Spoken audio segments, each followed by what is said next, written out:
शास्त्र के प्रकाशक, अज्ञान के नाशक, समन कुमार मालिक स्वामी को वंदन। एक दो अवतारी चर्चा चक्रवर्ती विष्णु प्रतिज्ञाधारी आचार्य सम्राट श्री जयमंदी महाराज साहब को श्रद्धा भरे सुमन। उन्हीं की आज्ञा में विचरण करने वाले 11वें पटदार आचार्य श्री सुखचंद्र जी महाराज साहब, 12वें पटदार आचार्य प्रवर्ती पाशीचंद जी महाराज साहब, उपाध्याय प्रवर्ती उन्नत चंद्र जी महाराज साहब, पूज्य गुरुदेव डॉक्टर श्री पदम चंद्र जी महाराज साहब आदि सभी गुरु भगवान के चरणों में कोटि वंदन। गुरुदेव की आज्ञा से आत्मबंधुओं, अनंत ज्ञानी, अनंतदर्शी, शासनेश, तीर्थंकर प्रभु की वाणी जन से जैन और जैन से जिन बनाने वाली है। जन से जैन, जब जन के ऊपर दो मात्राएं लग जाती है, एक मात्रा आचार और दूसरी विचार की, तब वह जन से क्या बन जाता है? जैन बन जाता है। और जब जैन बन जाता है, जैन बनने के बाद उसको जब गुरु का सानिध्य मिल जाता है तो एक दिन वो क्या हो जाता है? जिन बन जाता है। तो जिन बनने से पहले गुरु का सानिध्य चाहिए। आज अनादिकाल से ये जीव आत्मा चार गति 5 जाति और 14 दंडक में भटक रही है। इसका मुख्य कारण क्या है? क्योंकि अभी तक आपको गुरु का सहयोग नहीं मिला, इसी कारण से ये आत्मा अनादिकाल से भटक रही है। अब गुरु किसे कहते हैं? गुरु शब्द का अर्थ क्या है? गु यानी अंधकार और रु यानी प्रकाश। जो अंधकार से प्रकाश की ओर ले जाए उसे हम क्या कहते हैं? गुरु कहते हैं। तो ऐसे गुरु का सानिध्य मिलना हमारे लिए बहुत ही सौभाग्यप्रद होता है। तो गुरु के लिए कहा गया है, गुरु कारीगर सरिता ताची वचन विचार, पत्थर से प्रतिमा करे पूजा रहे अपार। जिस प्रकार एक कारीगर के हाथ में पत्थर आ जाता है तो वो उसे टांच कर क्या बना देता है? ऐसा बना देता है कि उसकी पूजा होने लगती है।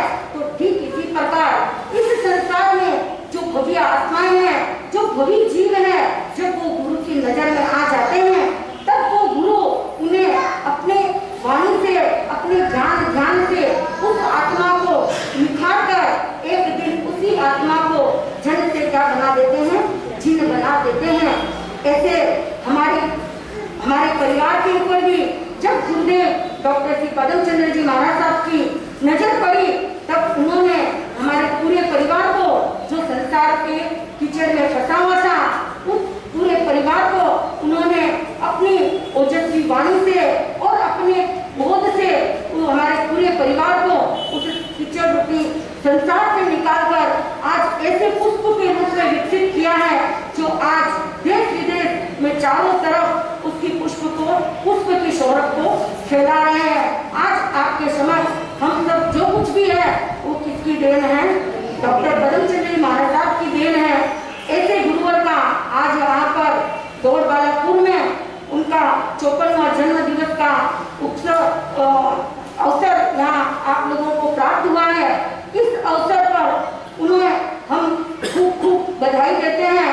और जो हमारे पूज्य गुरुदेव डॉक्टर पदम चंद्र महाराज साहब से इनका जन्म जोधपुर की भूमि पर हुआ था और उनकी माता का नाम मोहिनी देवी और उनके पिता मिश्रीमल थे, जिनके अंदर बाल्यकाल से ही बहुत ही वैराग्यप्रद उनके भाव थे। एक बार की बात है, जब उनकी माता श्री ने 28 का तप किया था, 28 के तप की पारने के दिन घर के अंदर मेहमानों का बहुत सा आवागमन था और उस समय घाट परसने के लिए वहां पर जहां गुरुदेव विराजमान थे वो गुरु को लेने के लिए जाते हैं। उस समय उनकी उम्र शायद 9-10 साल की थी।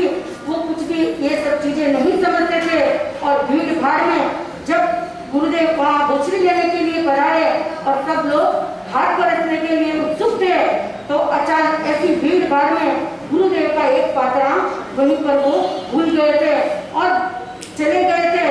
तो पीछे से किसी ने देखा, उनके पिताश्री ने देखा कि गुरुदेव का क्या हो गया, पात्रा यहाँ छूट गया है। तो उन्होंने डॉक्टर पदम चंद्र जी महाराज साहब, जिनका बचपन का नाम था राजू, उनको कहा कि तुम ये पात्रा वापस गुरुदेव को बुला कर लाओ कि उनका पात्रा यहाँ छूट गया है। वो पीछे पीछे जाते हैं और वापस गुरु भगवंतों को लेकर अपने घर पहुंचते हैं, जब वहाँ गुरुदेव आते हैं और देखते हैं कि उनका एक पात्रा छूट गया, तो उनके मुंह से निकल जाता है कि ऐसे तो कभी मेरे हाथ से पात्रा आज तक छूटा नहीं है और ये भूल कभी हुई नहीं है, लेकिन लगता है कि इस घर में कोई ऐसी पुण्यात्मा है, यहाँ जो है उसमें से कोई न कोई अवश्य आगे चलकर दीक्षा लेगा। और ये बात आखिर साकार कर सकती हुई 24 जून को गुरुदेव की दीक्षा हुई थी। और इस प्रकार उनका जो बचपन का नाम था वह भी राजू नाम था। और वो अपनी माता के साथ जब भी उनकी माता जी स्थानक जाती थी तो वो उनके साथ उनको छोड़ने के लिए जाते थे और कभी लेने के लिए जाते थे। एक बार की बात है, जब वो उन्हें अपनी माता जी को लेने गए तो माता जी की अभी सामायिक कुछ 15-20 मिनट की बाकी थी। तब बाहर बैठे बैठे क्या करे, वो क्या किए, वहाँ पर जो चबूतरा था उसके ऊपर वो लेट गए और उन्होंने अपना एक पाँव दूसरे पाँव पे रखा था। तो अचानक गुरु मैया की नजर उनके पाँव के ऊपर पड़ गई। तो उन्होंने देखा कि उनके पाँव के अंदर क्या है, पद्म रेखा है। उस कारण से उन्होंने गुरु मैया ने उनकी माता श्री को बुलाकर कहा कि इसका नाम राजू की जगह आपको पद्म रखना चाहिए। और उसी दिन से उनका नाम पद्मचंद्र पड़ गया। और आगे चलकर उन्होंने दीक्षा भी अंगीकार की। आपने सारा जीवन के बारे में छोटे समी जी से आपने सुना था। तो इस प्रकार जब 2007 में हमारे परिवार में दीक्षा की बात हुई तो गुरुदेव ने हमें प्रेरणा की कि आप दोनों को शमनी दीक्षा की ओर कदम बढ़ाना है। लेकिन शमनी दीक्षा के बारे में आज जो पूरे स्थानकवासी समाज में है, ये पहला क्रांतिकारी कदम सिर्फ गुरुदेव ने ही उठाया था। समाज और संघ का बहुत ही विरोध था, उसके बावजूद भी उन्होंने ये कदम उठाया। और आचार्य सम्राट श्री जयमल जी महाराज साहब का 30 शताब्दी वर्ष था, तो उसके उपलक्ष्य में कुछ नया क्रांतिकारी कदम उठाना था, कुछ नया करना था। तो गुरुदेव ने हमें प्रेरणा की कि आप शमनी दीक्षा मार्ग पर आगे बढ़ो। हमने भी एक बार को इनकार किया कि ये शमनी दीक्षा हमको नहीं लेनी है, हमको तो क्या लेनी है, पूरी दीक्षा ही लेनी है। लेकिन जब गुरुदेव ने हमें इसके बारे में सब समझाया, क्योंकि हमारे गुरुदेव की दूरदर्शिता बहुत आगे की है, वो आगे की सोच रखते हैं। उस समय तो बहुत विरोध हुआ था, लेकिन आज जब 10 साल हो गए तो आज सब इस चीज को मानते हैं। और आज जब भी हम विदेशों में जाते हैं तो वहाँ के लोग भी कहते हैं कि आपके गुरु का बहुत उपकार है, उन्होंने बहुत अच्छा किया कि ये शमनी मार्ग प्रारंभ किया। तो इस कारण से आज हम जैसों को जो हम कहाँ रहते हैं, एक हिसाब से देखें तो जहाँ धर्म नहीं होता है उस क्षेत्र को क्या कहते हैं, अनार्य क्षेत्र कहते हैं। जहाँ ऐसे ऐसे क्षेत्र है, इंडोनेशिया, बैंकॉक वगैरह, वहाँ सब बहुत ही धर्म का प्रचार कम है। तो ऐसे क्षेत्रों में जाके जब हम धर्म का उनको उद्बोधन देते हैं, जब बोध देते हैं तो बहुत ही गदगद हो जाते हैं और ऐसा सोचते हैं कि हमारे जीवन में हमने सोचा था कि कभी हमको आहार दान का लाभ नहीं मिलेगा। हम सोच भी नहीं सकते हैं कि हमारे क्षेत्र भूमि पर हमको कभी ये पात्रे देखने को मिलेंगे और कभी आहार दान देने को मिला। तो ऐसा ये सब किस कारण से संभव हो पा रहा है, सिर्फ इस शमनी दीक्षा के कारण ही संभव हो पा रहा है। तो ये हमारे गुरुदेव की दूरदर्शिता है।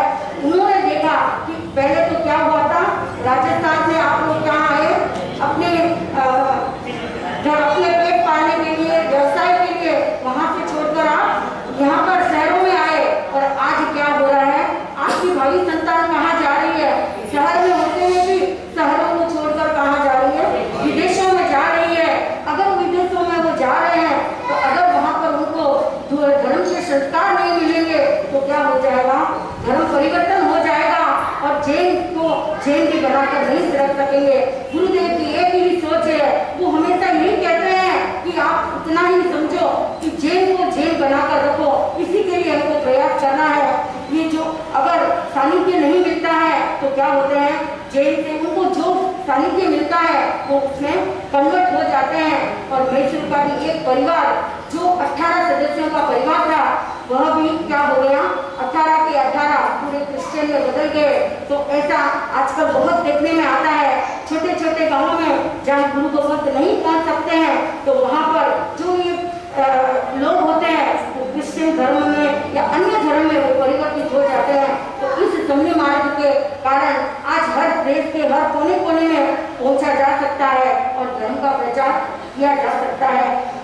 जो आज का प्रासंगिक प्रसंग है हमारे समक्ष वो क्या है, गुरुदेव का जन्मोत्सव। इस जन्मोत्सव के उपलक्ष्य में हम सब भी यही प्रार्थना करें कि गुरुदेव बहुत दीर्घायु हो और उनकी जो सोच है वो बहुत ही शिक्षा प्रेमी थे और शिक्षा के क्षेत्र में वो हमेशा सबको बढ़ावा देते हैं।